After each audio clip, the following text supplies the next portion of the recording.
My name is David Imad. I'm working at Ulrich Medical as a mid-sized company. Hope that it works. So,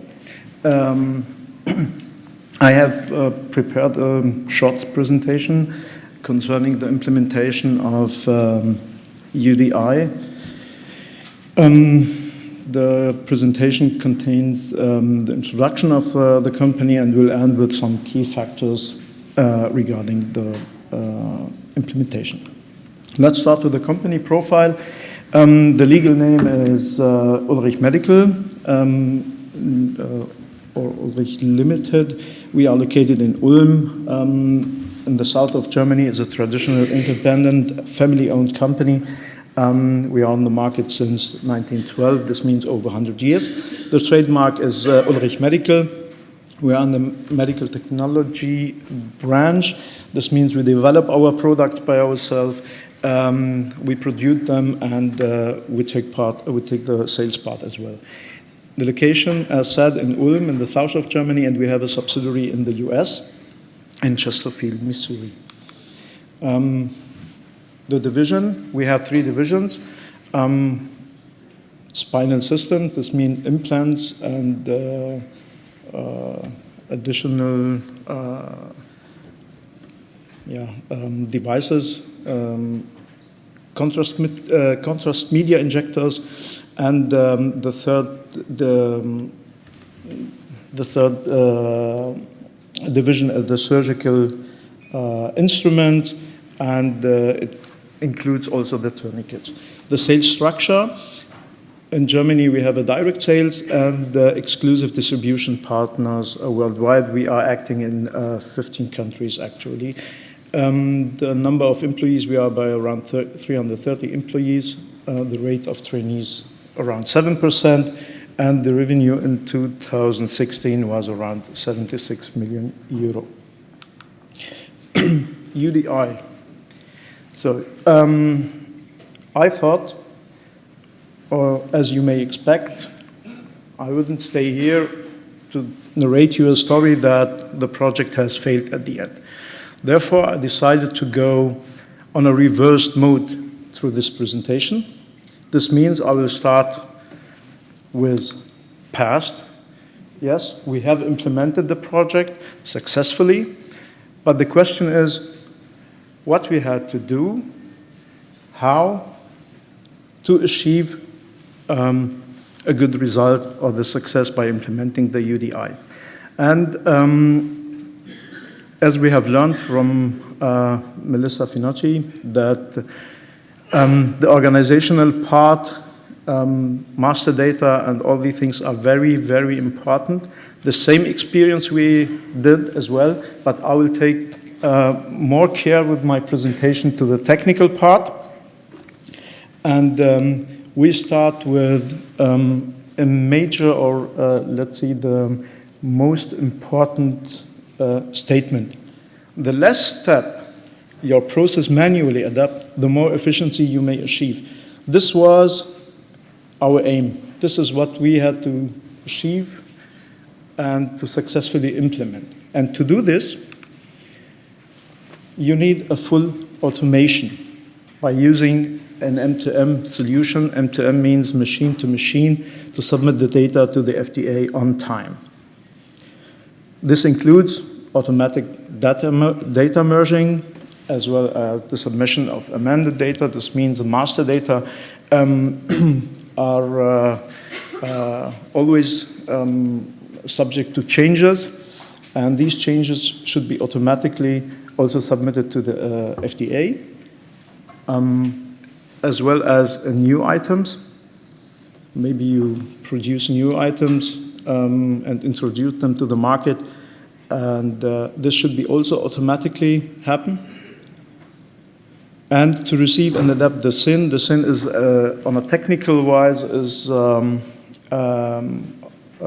confirmation that you might receive once you submit your information to the FDA platform, to the Good ID platform. You will receive this confirmation automatically. that the data were submitted and proceeded at the UDI platform. So, and how to get there? A step back. To get there, you need a GDSN pool. The GDSN pool allow you to publish your data once to that pool and to send it to all. This means you have the possibility now to submit or to provide your data to the FDA. Later on, as we have learned also from Mr. Salvatore today in the morning, later on maybe to UDI, DI, I mean the MDR, and maybe to your customer as well. Then you might have a high automation through the M2M solution. This is what I said before. It's a future-proof due to its expandability. With regard to the, on a technical wise, with regard to the data and to the possibility to connect to other customers, to other institution or someone else. And you are always up to date to the market. If any amendments happen, it has to be changed to the pool, I mean to the M2M solution, and this is your benefit. Because you don't have to do it twice, you do it only one time, and you will be always up to date. So, to get to the GDSN pool, you need a partner. The partner is OneWordThink. This is the provider of the solution of the GDSN pool, and this has also some added values. With OneWordThink, we had a partner with a high good ID competence.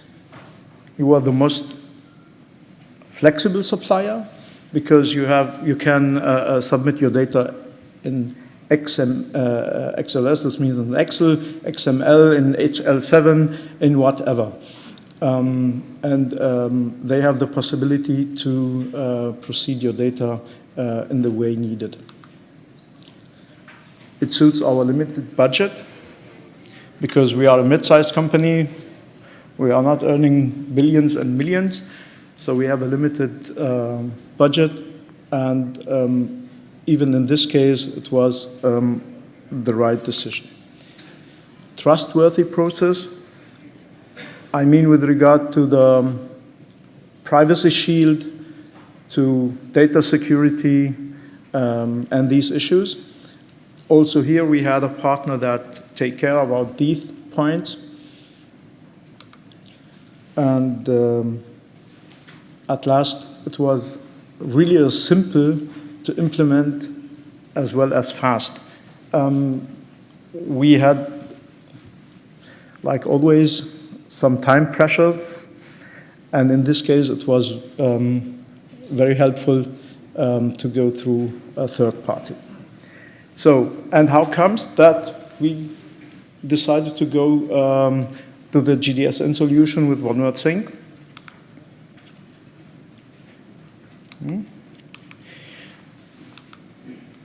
We had 3 ways actually to submit the data, or you have the same possibility to submit your data to the FDA. The first way is to do it manually. They have a website, a platform, you can enter your data. If you are affected only by 3 items like we heard before, it could be a possibility to do it that way. You can, if you have more, then you may have or code an interface maybe to do it and to submit your data in HL7 format that needed or required by the FDA. Or the third possibility, to give the competence to someone who can deal with. And therefore the decision for us was to outsource this competence to someone who can deal with. And this is how we came to OneWordThink. One more step back, the project. As we have learned before, really too many facts and too many issues that you have to take care of, including the label. We did exactly the same experience. Exactly the same experience, but we are affected by much more products. We will learn this later on. But the project, we have divided this into two parts. The first part concerned with the organization. The second part was the technical part. The steps are numerated with 1 to 11. We can't see the last one, 11. Okay, 11 was closing the project. And some of them were started parallelly. Just as example, number 4, technically we start here with number 4, and on the organizational part was the review of concerned master data. No? This is a wide field. You had a lot to do. All the points that we have heard today, we had also to go through. So I don't want to waste too much time on going through all the points, but some of the important milestones, setting the project involving all the departments. This is not limited to that, what is written here. All the department, marketing, product management, labeling, regulatory, quality assurance.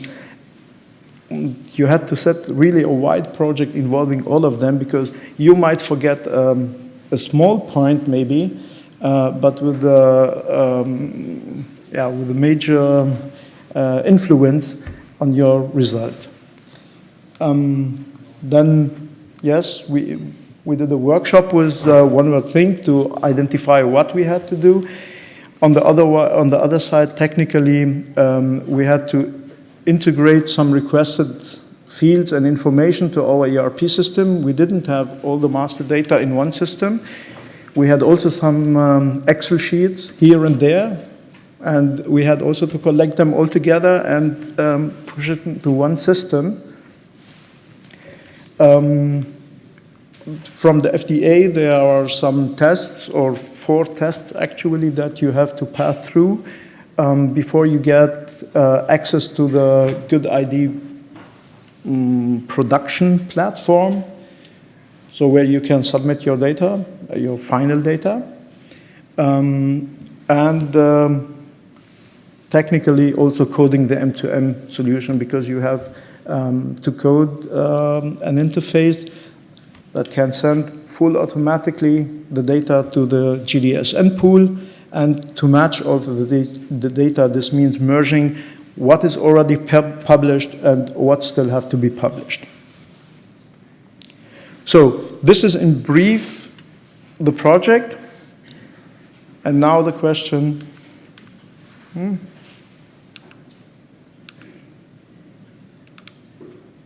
So why we did have to do that project?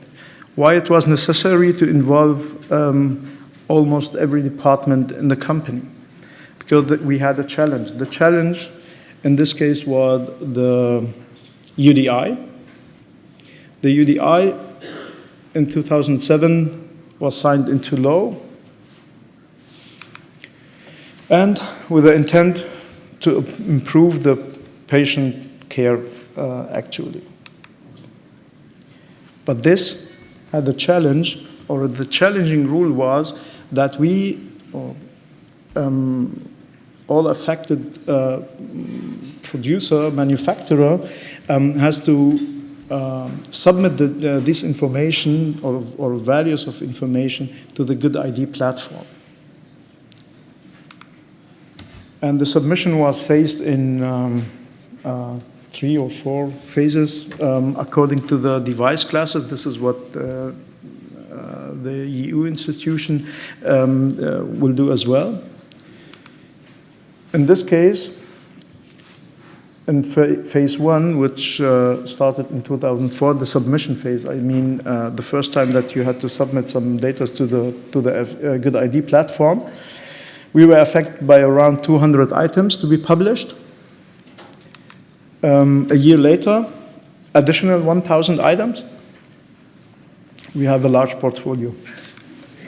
And in 2016, additional 1,200 items. This is what we recently did. And the last, and the last step, it will be in 2018. We have to submit all items that has to be sold in, or we want to sell in the US, on the US market by 2018. And this should not be the challenge anymore, because it will be done on the same way as before. We have the M2M machine, M2M solution, so it shouldn't be that big challenge anymore. But also a step back, why it isn't a challenge anymore? Because there are some key factors. And the key factors, first one was the M2M solution. Of course, this is what I already said. The most important point was to achieve full automation. But there are some other key factors. The first one is to access good ID, you need first UDI. Without UDI, no good ID. And to get UDI, you should have a standard. And the standard we have used is a GS1 code, 128. This is what we are using. And this was really the key. Since we have applied to that system, we have a standard. Direct marking, we have implemented the direct marking, the labels, all and everything is labeled and marked with a GS1 code. This was the key to the good ID, and later on to the GDSN pool, and later on to the full automation. So I hope I could spare some time. I have already finished. If you have any question, I have the pleasure to answer you the questions. Thank you very much for listening.